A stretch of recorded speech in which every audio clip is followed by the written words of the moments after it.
Hi friends, welcome back to our channel. అందరూ బాగున్నారు అనుకుంటున్నా. అండ్ నిన్న నుంచి ఒక ఇష్యూ నడుస్తుంది హైదరాబాద్లో. మొన్నటి వరకేమో ఎల్పిజి ఇష్యూ అని చెప్పారు. ఇప్పుడు వచ్చేసేమో ఎల్పిజి అంటే ఆటోస్ కుట్టే గ్యాస్ అండ్ ఇంట్లో గ్యాసు, అది ఇష్యూ అని చెప్పారు. దానికి కొత్త రూల్స్ ఇచ్చారు. 40 days 45 days పెట్టారు. ఆ డేస్ దాకా గ్యాస్ బుక్ కాదని.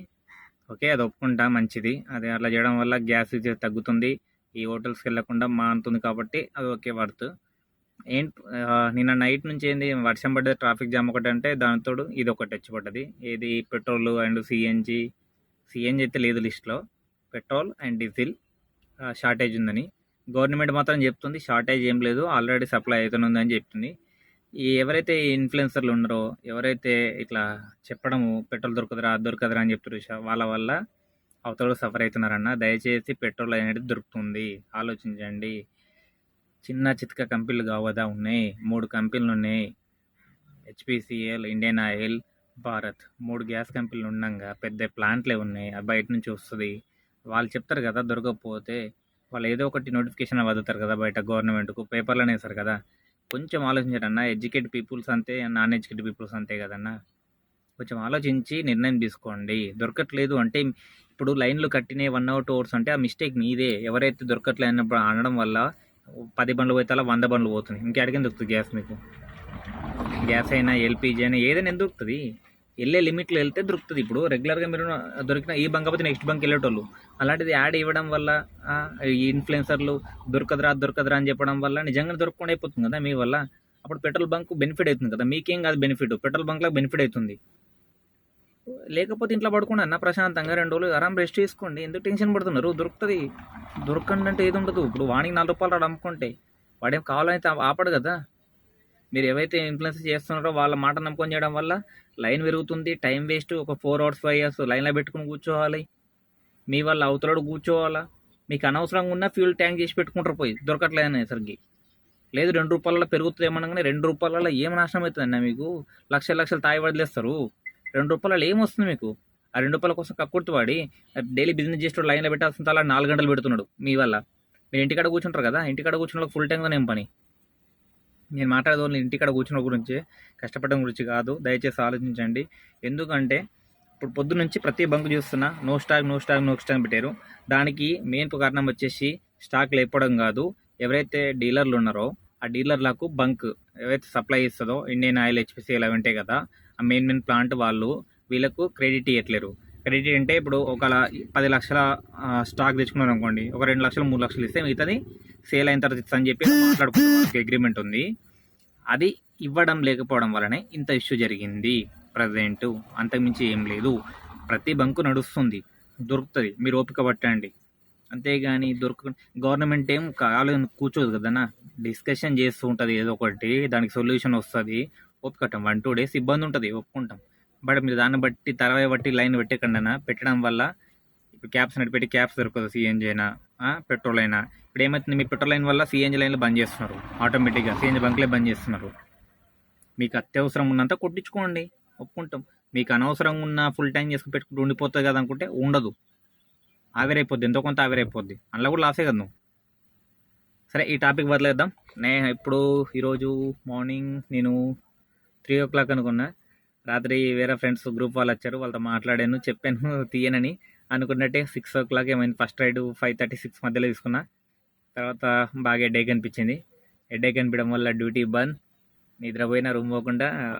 బాగా హెడేక్ ఉంది, ఇప్పుడు కూడా బాగా హెడేక్ ఉంది. షూట్ చేద్దామనుకున్నా, ఫినిషింగ్ చేసేస్తున్నా. అనుకోకుండా కొంచెం ఒక జాక్ పట్టు తగలడం వల్ల సిఎన్జి లైన్లో పెట్టా. ఎందుకంటే మళ్ళీ దొరకదో తెలీదు. వీళ్ళు చేసే యాడ్స్ల వల్ల, వీళ్ళందరూ చేసేట్లా ఇన్స్టాగ్రామ్ రీల్స్ల వల్ల భయం వేసిపోయి పోవాల్సి వస్తుంది. సిఎన్జికి లైన్లో పెట్టా. 1/2 hour అయిపోయింది.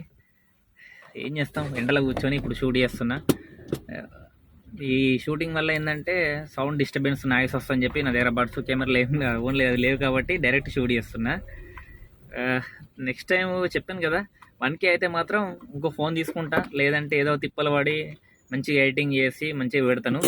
సపోర్ట్ చేయండి. ఇంకొక 170 members ఉన్నారు. ఆ 170 members అయిపోతే వీడియో అయితే మంచిగా వస్తుంది. అండ్ కస్టమర్తో కూడా ఇంటరాక్ట్ అవుతాను. చెప్పాను కదా ఇన్ఫ్లుయెన్సర్తో కూడా అయిదామని. అందులో 2 పేర్లు చెప్పారు. 2 పేర్లలో ఆల్రెడీ ఒకటి నాకు తెలుసు. ఇంకొకడు కూడా తెలుసు, కానీ ఇంకిద్దరు క్యాండిడేట్ పేరు తెలీదు. అంటే వాళ్ళు మెసేజ్ చేస్తే కూడా రిప్లై ఇస్తలేరు. చూద్దాం. I will try. తెలిసిన వాళ్ళతో వెళ్తాను, ట్రై చేసి మాట్లాడిపిస్తాను వాళ్ళ వీడియోతోని. ఈరోజు 5:30 అని చెప్పాను కదా, ఒక రైడ్ అయిపోయింది. తర్వాత చిన్న చిన్న 2 రైళ్ళు కొట్టి మూడో రైడు అనుకోలే, అన్ఎక్స్పెక్టెడ్. ఎయిర్పోర్ట్ రావద్దు అనుకున్నా. కస్టమర్ పికప్ అయిన తర్వాత ఓటీపీ కొడితే అది ఎయిర్పోర్ట్ ఉంది. ఈ ఓలాలో ఏంటంటే బగ్ ఇష్యూ వచ్చింది. పికప్ పాయింట్ డ్రాప్ పాయింట్లు సరిగ్గా చూపించట్లేదు. దానివల్లనే పికప్ చేసుకుంటా చూస్తే అది ఎయిర్పోర్ట్ ఉంది. అండ్ కస్టమర్ రింగ్ రోడ్ పోమనేసరికి డైరెక్ట్ మాట్లాడుకున్నా. ట్రిప్ని చిన్న చేంజ్ చేయించి ట్రిప్ ఎండ్ చేసుకొని డైరెక్ట్ మాట్లాడుకున్నా. 80 కిలోమీటర్లు 1800 మాట్లాడుకున్నా. మేబీ కస్టమర్ రిటర్న్ రావచ్చు, ఫోన్ చేస్తున్నాడు ఈవినింగ్ వరకు. వాళ్ళ రిలేషన్ ఎవరు వస్తున్నారంట, సంథింగ్. వస్తే గిట్ట చెప్తాడు. వస్తే జాక్పాట్, లేదంటే వేస్ట్. ప్రజెంట్ అయితే సీఎన్జీ లైన్ పెట్టాం, ఇంకొక గంట పడుతుంది. ఆ గంట టైం వేస్ట్ ఎందుకని వీడియో షూట్ చేస్తున్నా. అండ్ ఒకవేళ ఇన్ కేస్ సాయంత్రం డ్యూటీ చేస్తే అవి రేపటి దాంట్లో అప్డేట్ చేస్తా. ఐ మీన్ రేపటి వీడియో అంటే సండే వీడియోలో అప్డేట్ చేస్తా వీక్లీలో. ప్రజెంట్ అయితే ఈరోజు ఎర్నింగ్స్ అయితే ఇక్కడికి ఆపేస్తున్నా. టైం వచ్చేసి ప్రజెంట్ 3 o'clock అయింది. అంటే మనం ఒక 12 hours వేసుకుందాం యావరేజ్గా, ఎందుకంటే రోజు అంతే కదన్నా, 15 గంటలు 16 గంటలు వేస్తున్నాం కాబట్టి న్యాయంగా ఇప్పుడు కూడా కొంచెం అన్యాయంగా ఒక 4 గంటలు ఎక్కువ వేసుకుందాం. మరి ఈ తక్కువ వేస్తే కూడా బిల్ ఎక్కువ అవుతుందని అనుకుంటారు అందరూ. అందుకే 4 గంటలు ఎక్కేసుకుందాం. 12 hours అని రాస్తాను తమిళలో. 12 hours ఎంత బిజినెస్ అయింది అని చెప్తాను. అండ్ ఇంకొకటి ఏంటంటే ఈ వీడియోలో కాకుండా రేపటి వీడియోలో చెప్తాను ఒకటి. అంటే నేను 1st తారీఖు నుంచి ఒకటి అనుకుంటున్నా.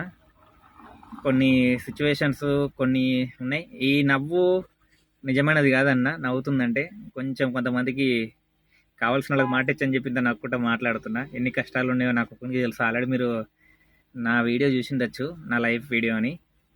అది కరెక్ట్ ఇంకా చెప్పలేకపోయా. ఫ్యూచర్లో మాత్రం బాగానే చేస్తా అనుకుంటున్నా. అతను అయిన కాడికి నేను పడ్డ కష్టం అవతల పడొద్దని ఉద్దేశం మీదనే ఒక్కొక్కటి చేసుకుంటూ వెళ్తున్నా. దాంట్లో ఆటంకాలు వస్తున్నాయి, బట్ చెప్పలేకపోతున్నా బయటకు. హెల్త్ ప్రాబ్లం అయితే కాదు, బయట ఉన్నాయి కొన్ని, అవిటి వల్ల మెయిన్. చేద్దాం, మీరు సపోర్ట్ చేయండి. సపోర్ట్ చేస్తే మాత్రం నా వల్ల ఉపయోగపడినంత హెల్ప్ చేద్దాం అనుకుంటున్నా లేని వాళ్ళకు. అది మీకు రేపటి వీడియో స్టార్టింగ్లో మాట్లాడుతున్నా, ఎందుకంటే ఇది ఆల్రెడీ లెంత్ ఎక్కువైపోయింది. మీరు చూడరు నాకు తెలుసు. ఇక్కడ దాకా చూస్తుందంటే కామెంట్ చేయండి, ఇక్కడ దాకా చూసాలంటే రేపటి నుంచి డిస్కషన్ చేసి మాట్లాడుతాను అసలు ఏం చేయాలనుకుంటున్నాను. ఈ పాయింట్ ఆఫ్ దాకా వస్తే, ఈ మాట విన్నారంటే మీరు ఇక్కడ దాకా విన్నామని ఒక మెసేజ్ చేశారనుకోండి, నేను రేపు మాట్లాడతాను దాని గురించి. అది చాలా ఉపయోగపడుతుంది అనుకుంటున్నా. నా దృష్టిలో అయితే చిన్న అమౌంట్, బట్ అది లేని వాళ్ళకి చాలా పెద్దగా అవుతుంది యూజ్. 1st తారీఖు నుంచి కొన్ని బంద్ చేసుకుందాం అనుకుంటున్నా అలవాట్లు. వీటి వల్ల ఏంది అనేది రేపటి వీడియోలో మాట్లాడతాం మీ అందరితోని. ప్రజెంట్ ఎర్నింగ్ చూపిస్తాను. Let's go. ఇది వచ్చేసి ఓలా యాప్. కొత్త వాళ్ళకి తెలియకపోతే చూడండి, ఓలా యాప్ ఇది. ఓకే, ఇది ఎర్నింగ్స్ 1537. యాక్చువల్లీ 1537 కాదు, ఎర్నింగ్స్ ఇంకెక్కువ అయింది, ఎందుకంటే నేను పర్సనల్ తీసుకొచ్చా కదా. స్టార్ట్ అయింది 6 o'clock. చూడండి, 11 కిలోమీటర్ 358. తర్వాత వచ్చి 9:30, 18 కిలోమీటర్ 600.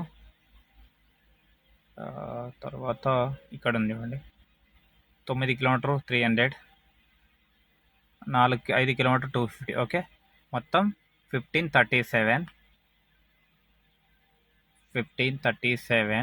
Plus 1800 airport trip. 1800 తీసుకొచ్చాను, మీకు చూపిస్తా చూడండి. 1800 మళ్ళీ కాదు అవును అనుకుంటారు. ఎక్కడుంది భారత్ పే? కస్టమర్ కొట్టిన అమౌంట్ చూస్తూ చూడండి. ఓకే, 250. టైం వచ్చి 3:30. ఓకేనా, 1800. మీకు కావాలంటే ప్రూఫ్ కూడా ఉంది, ఎందుకంటే చాలామంది నమ్మరు, దానికోసం చూపిస్తున్నా. ఓకే, ఏ సావు. యాక్చువల్ కస్టమర్కి బిల్ ఎక్కువ రాసిచ్చాను. ఒరిజినల్ బిల్ అయితే 1800, ఆయనకి బిల్ ఎక్కువ కావాలండి, అందుకే ఎక్కువ రాసిచ్చాను. ఇది చూడండి, ఏ సావు. Okay, right. ఇది 33. అండ్ ర్యాపిడో, మన ర్యాపిడో అన్న వచ్చేసి 400 ఉంది. ఒకటే ట్రైడు, ఎందుకంటే నిన్న ఐడి బ్లాక్ అయింది. బ్లాక్ అంటే ప్రాబ్లం ఏ కంప్లైంట్ లేదు, డైరెక్ట్ బ్లాక్ అయింది, అది చిన్న ఇష్యూ వల్ల. 18 కిలోమీటర్స్ 412. Okay, plus 412 3749. ఓకే, ఇప్పుడు సిఎన్జికి వెళ్దాం. సిఎన్జి వచ్చేసి మనది ప్రజెంట్ లో ఫిల్ కొట్టుకుంటుంది పానంతో. మనం లైన్లో పెట్టుకున్నాం, సిఎన్జి లైన్లో. ఎయిర్పోర్ట్లో వెహికల్స్ అయితే లేవు, సిఎన్జి లైన్లో పెట్టాం. లేదు ఒక ట్యాంక్ అయిపోయింది అనుకుంటే మనకి యావరేజ్గా ఒక ట్యాంక్ 800 వేసుకుందాం. 800 వేసుకుందాం, ఓకేనా. 800 ట్యాంకు, 100 రూపాయలు రీఛార్జ్. ర్యాపిడో అయితే రీఛార్జ్ చేయలే మనం, ఉన్నది అయిపోయింది అందుకే వదిలేసాం. 200 ఫుడ్కి వేసుకో, ఇంకా తినలే కానీ 200 ఫుడ్కి వేసుకుందాం. ఇంకేముంది మనకు, టోల్గేట్ 160. ఓకే, మనకు యావరేజ్గా 24,989. ఇందులో అసలైంది ఇవ్వాలి 1000 రూపాయలు. ఓకే, 1500. అసలు ఎక్స్పైర్ చేయలే, 330 వరకు నాకు 1500 మిగులుతాని. చూద్దాం ఇప్పుడు సిఎన్జి ఎట్లా ఫుల్ చేసాం కదా, అది రేపటి లెక్కలు వస్తుంది. అసలు ఇది ఎక్స్పైర్ డే ఎర్నింగ్స్ ఎందుకు ఏంటి అంటే, నేను మార్నింగ్ 5:30 తీసిన తర్వాత ఒక రైడ్ కొట్టాను కదా, ఎప్పుడు గ్యాప్ అయింది తెలుసు నాకు. బాగా హెడేక్ వచ్చింది. హెడేక్ అంటే ఏం లేదు, రాత్రి కొంచెం బాగా మూడ్ ఆఫ్లో ఉండి టెన్షన్స్ ఉండి ఒక బీర్ తాగి ఉండి దానివల్ల కొంచెం నిద్రలో ఒక రోజు అంటే లేస్తామన్నా, గత 3 నెలల నుంచి లేస్తున్నాం పొడుస్తున్నాం అన్నట్టు అయిపోయింది కాబట్టి అందుకు అవ్వలేదు. మనం 6 o'clock అట్లా ఆపేసాం. 6:30 ఆపి 9:30 స్టార్ట్ చేసాం. ఒక 3 hours పడుకున్నా. తర్వాత కూడా నడపాలని లేకుండే, ఈ ఉంటాయి కదా అప్లోల బాధలు, ఆ బాధలు గుర్తుకొచ్చి బండి తీశాను. తీయడం వల్ల మనకు బెనిఫిట్ అయింది.